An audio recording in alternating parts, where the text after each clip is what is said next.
भाग 9 सरस्वती राजमणि। परिचय। भारत की आजादी में जितना योगदान पुरुषों का है उतना ही महिलाओं का भी। आजादी के दीवानों की फहरिस्त में आप ऐसे कई नाम पाएंगे जिनमें भारतीय महिलाओं ने अपनी जान की आहुति अपने देश को आजाद कराने के लिए दी। उस समय अबला समझी जाने वाली नारी शक्ति ने ये जता दिया था कि वो समय आने पर किसी भी तरह से किसी भी दुश्मन से लोहा लेने में सक्षम है। भारतीय इतिहास और आजादी की लड़ाई में रुचि रखने वाले ऐसे कई नामों से वाकिफ होंगे जो कहने का तो महिलाएं थीं, लेकिन उनके काम पुरुषों से कहीं कमतर नहीं थे और न ही उन्होंने अपने देश को आजाद कराने में कोई कोर कसर छोड़ी।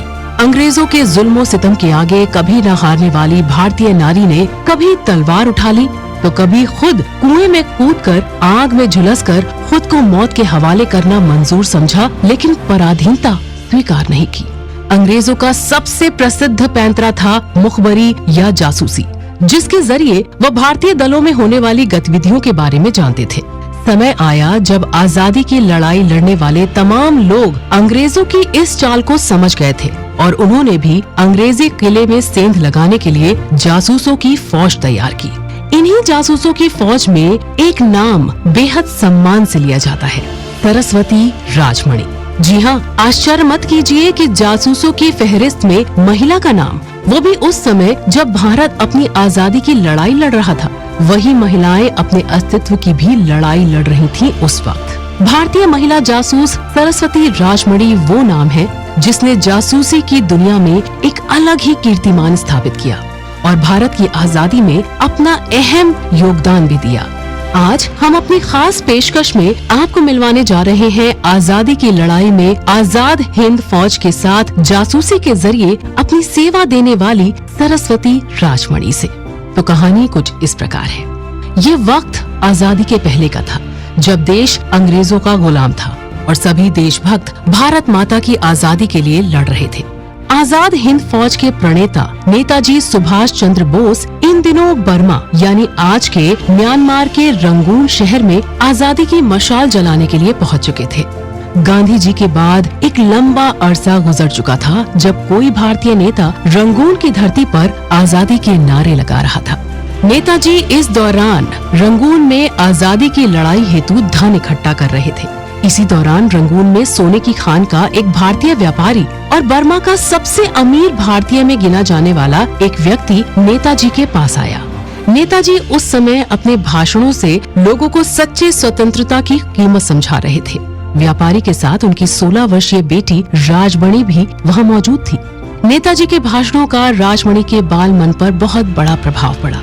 नेताजी आजाद हिंद फौज के लिए धनराशि एकत्रित करने में जुटे हुए थे। तभी नेताजी के भाषणों से प्रभावित होकर 16 साल की उस लड़की ने अपने तमाम जेवर और आभूषण लाकर नेताजी के सामने रख दिए। उसने अपने सारे गहने और पैसे दान कर दिए। एक 16 साल की बच्ची के इतने सारे जेवर और पैसे दान करने से नेताजी आश्चर्यचकित थे। उनका मन नहीं माना कि वो इतनी छोटी बच्ची से ये दान ग्रहण करे। वे उसी वक्त बिना देर किए सरस्वती राजमणि के घर गए और उनके पिता को तमाम आभूषण लौटाने लगे। जब नेताजी उनके पिता को आभूषण लौटा रहे थे, तब सरस्वती राजमणि ने स्वयं नेताजी से कहा, मैं अपनी संपत्ति का क्या करूं, इसका फैसला करने का अधिकार सिर्फ और सिर्फ मुझे है। मैंने अपने गहने, पैसे और आभूषण दान कर दिए हैं और मैं इसे वापस नहीं ले सकती। अब नेताजी के आश्चर्य का ठिकाना नहीं था, क्योंकि एक 16 साल की लड़की उन्हें जिंदगी का बहुत बड़ा सबक सिखा रही थी। दुनिया भर के लोगों को अपने भाषण के जरिए जगाने वाले नेताजी सुभाष चंद्र बोस आज एक 16 साल की लड़की के शब्दों के आगे नतमस्तक होकर खामोश थे। तब उस 16 साल की लड़की के सम्मान में और प्रशंसा में नेताजी सुभाष चंद्र बोस के मुंह से जो बोल फूटे वे अविस्मरणीय थे। 16 साल की राजमणि के लिए उन्होंने कहा, लक्ष्मी आएगी और जाएगी, लेकिन सरस्वती वहीं रहती है। उसका हाथ आप पर है, इसलिए आज से आपका नाम सरस्वती है। अब तक जो लोग ये सोच रहे हैं कि राजमणि सरस्वती कौन है और क्यों वो सुभाष चंद्र बोस के साथ आजादी की लड़ाई में शामिल हो गई होगी, उनके बारे में और अधिक बताने से पहले हम आपको एक और वाकया बताएंगे जो राजमणि सरस्वती और महात्मा गांधी से जुड़ा हुआ है। वो किस्सा क्या था जिस पर महात्मा गांधी आश्चर्य कर गए और अहिंसा के परम पुजारी एक बार निशब्द हो गए? अब तक आप राजमणि सरस्वती से भली भांति परिचित हो चुके होंगे। साथ ही आप परिचित हो चुके होंगे उनकी निडरता और बेबाक अंदाज से भी। लेकिन राजमणि सरस्वती ने पहली बार किसी बड़ी शख्सियत को इस तरह से निडर होकर जवाब नहीं दिया था। इससे पहले जो वाकया हुआ था, आइए जानते हैं उसके बारे में भी।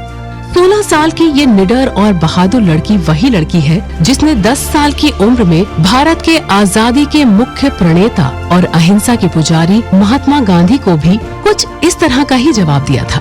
राष्ट्रपिता महात्मा गांधी 1937 के आसपास म्यांमार के रंगून दौरे पर थे। उस दौरे में वो अतिथि के रूप में राजमणि के घर पहुंचे थे। उस वक्त राजमणि की उम्र करीबन 10 साल थी। महात्मा गांधी भारत ही नहीं पूरे विश्व में अहिंसा के पुजारी के रूप में विख्यात हो चुके थे और भारत की आजादी के अहम सिपाही के रूप में जाने जाते थे।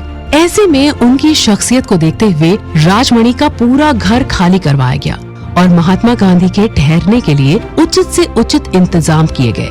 रंगून का हर आम और खास आदमी महात्मा गांधी से एक पल की मुलाकात चाहता था। लोग जहां महात्मा गांधी से मिलने को बेताब थे, वहीं महात्मा गांधी ने देखा कि घर के बाहर एक 9-10 साल की बालिका शस्त्र चलाने का अभ्यास कर रही है। लड़की को घर के पिछले हिस्से में बंदूक से निशाना साधने का अभ्यास करते देख महात्मा गांधी चकित हो गए, क्योंकि वो अहिंसा के पुजारी थे। वे उस बालिका के पास पहुँचे और उन्होंने कहा, बहुत छोटी उम्र में तुमने हिंसा का रास्ता क्यों अपनाया है? हम अंग्रेजों को अपने देश से अहिंसा के जरिए ही भगाएंगे। किसी भी तरह के शस्त्र या तुम्हारे हाथ में जो बंदूक है, इसकी आवश्यकता हमें नहीं है। अंग्रेजों के साथ साथ दुनिया के हर बुराई से अहिंसा से लड़ो। लेकिन इसके बाद उस 10 साल की बच्ची ने महात्मा गांधी को जो जवाब दिया, उसकी कल्पना शायद खुद राष्ट्रपिता महात्मा गांधी ने भी नहीं की होगी। बच्ची ने कहा, हम चोरों और लुटेरों को मारते हैं और अंग्रेज भी चोर और लुटेरों से कम नहीं है। उन्होंने मेरे देश भारत को लूटा है, मतलब भारत में चोरी हो चुकी है। मैं बंदूक नहीं छोड़ूंगी और जब इस काबिल हो जाऊंगी तो मैं अपने बंदूक के निशाने पर एक अंग्रेज को जरूर लूंगी। 10 साल की इस बालिका ने उसी वक्त ये जता दिया था कि वो कितनी निडर है और आने वाले वक्त में वो आजाद हिंद फौज की सबसे काबिल जासूस बनने की योग्य है। और हुआ भी ऐसा ही। सरस्वती राजमणि अब तक की सबसे कम उम्र की भारतीय जासूस बनी। ये बात किसी बड़े आश्चर्य से कम नहीं कि हिंसा के सबसे बड़े पुजारी महात्मा गांधी को 10 साल की उम्र के एक बच्चे ने हिंसा के महत्व का पाठ पढ़ाया। तो इस तरह से पहले 10 साल की उम्र में और फिर 16 साल की उम्र में आजादी के 2 बड़े नेता को सरस्वती राजमणि सीधे सीधे जवाब दे चुकी थी। उसके जवाब का सबसे बड़ा गुण था निडरता। वो सत्य कह रही थी और निडर होकर कह रही थी। ये बात पहले महात्मा गांधी के दिल को छू गई और बाद में सुभाष चंद्र बोस का मन भी इससे अछूता नहीं रहा।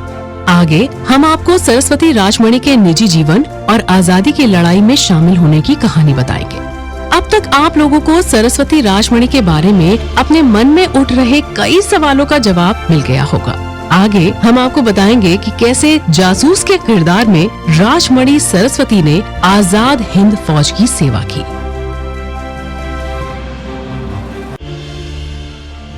भाग 10 सरस्वती राजमणि आजाद हिंद फौज में एंट्री। अब तक आप आजाद हिंद फौज की होने वाली जासूस सरस्वती राजमणि के मिजाज के बारे में बहुत कुछ जान चुके होंगे। सत्य, निडरता और अंग्रेजों के खिलाफ सीने में जलती ज्वाला। उस वक्त आजादी का दीवाना होने के लिए ये 3 काबिलियत सबसे ज्यादा जरूरी होती थी। तो आइए जानते हैं भारत की सबसे कम उम्र की जासूस बनने वाली सरस्वती राजमणि के पारिवारिक बैकग्राउंड के बारे में। भारत के त्रिची का रहने वाला उनका परिवार बेहद धनी था, लेकिन साथ ही उनका परिवार आजादी का जोर शोर से समर्थन कर रहा था। घर का माहौल ऐसा था कि आए दिन महात्मा गांधी और सुभाष चंद्र बोस जैसे लोगों का घर में आना जाना लगा रहता था। राजमणि के मन मस्तिष्क पर भी आजादी के प्रति दीवानगी और अंग्रेजों के प्रति नफरत बढ़ती चली गई। बहुत कम उम्र में ही सरस्वती राजमणि के दिलो दिमाग पर अंग्रेजों को भारत से खदेड़ने और आजाद भारत का सपना पलने लगा। खाने, खेलने और मस्ती करने के दिनों में ही सरस्वती राजमणि हथियार का जवाब हथियार से देने के सिद्धांत में विश्वास रखने लगी। ये ज्वाला अंदर जल ही रही थी कि सरस्वती राजमणि नेताजी सुभाष चंद्र बोस के ओजस्वी भाषणों से और प्रभावित हुई और आजादी की जंग में उनका साथ देने की ठान ली। सरस्वती राजमणि ने नेताजी से आजाद हिंद फौज में शामिल किए जाने का निवेदन किया। नेताजी उससे पहले ही प्रभावित थे, तो उन्हें आजाद हिंद फौज के खुफिया विभाग में नियुक्ति मिली। खुफिया विभाग का मुख्य कार्य अंग्रेजी खेमे से सूचनाएं लाना और आजाद हिंद फौज के रणबांकुरों को देने का था। सरस्वती राजमणि आजाद हिंद फौज की जासूस बनी और अब उनका नाम मणि था। सरस्वती राजमणि के साथ 4 अन्य साथी भी जासूस के रूप में आजाद हिंद फौज की मदद के लिए शामिल किए गए। पोशाक बदलकर मर्दाना रूप धारण कर सरस्वती राजमणि अब अपने मिशन पर निकल चुकी थी।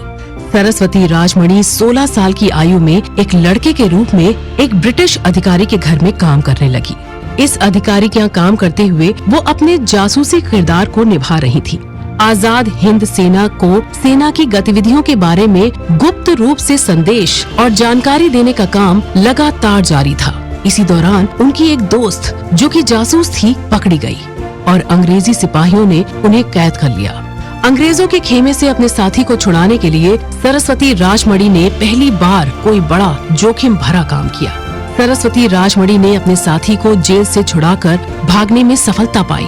ब्रिटिश सैनिक अब दोनों के पीछे लगे हुए थे। सरस्वती राजमणि का दाहिना पैर ब्रिटिश सैनिकों की गोली का निशाना बन चुका था। वो लहूलुहान थी लेकिन भाग रही थी।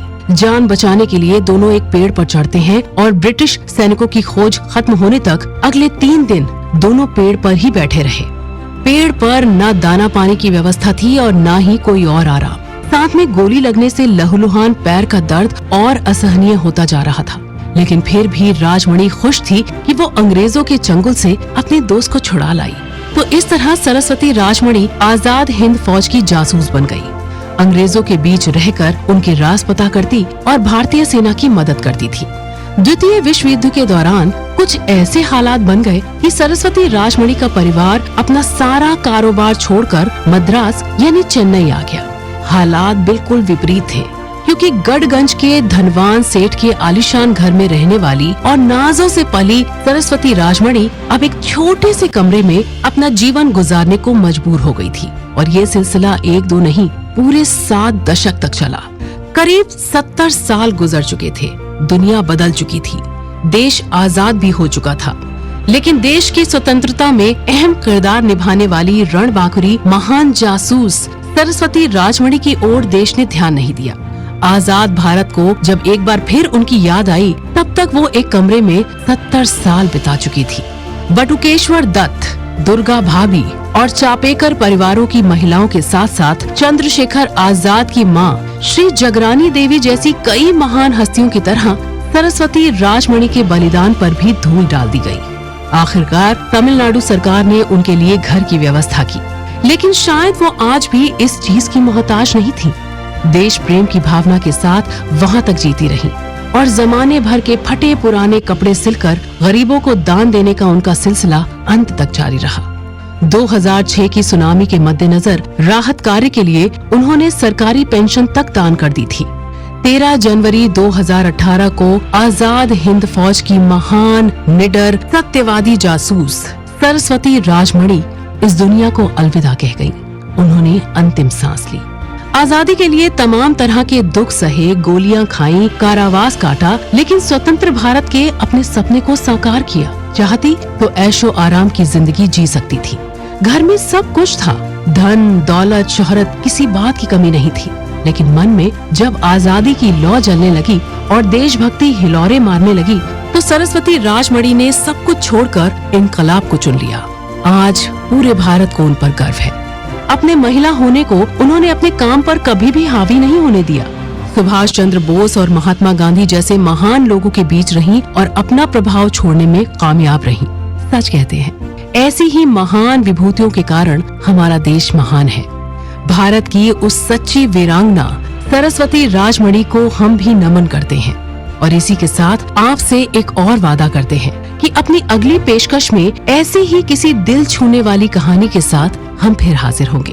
तब तक के लिए इजाजत दीजिए। धन्यवाद, शुक्रिया, थैंक यू।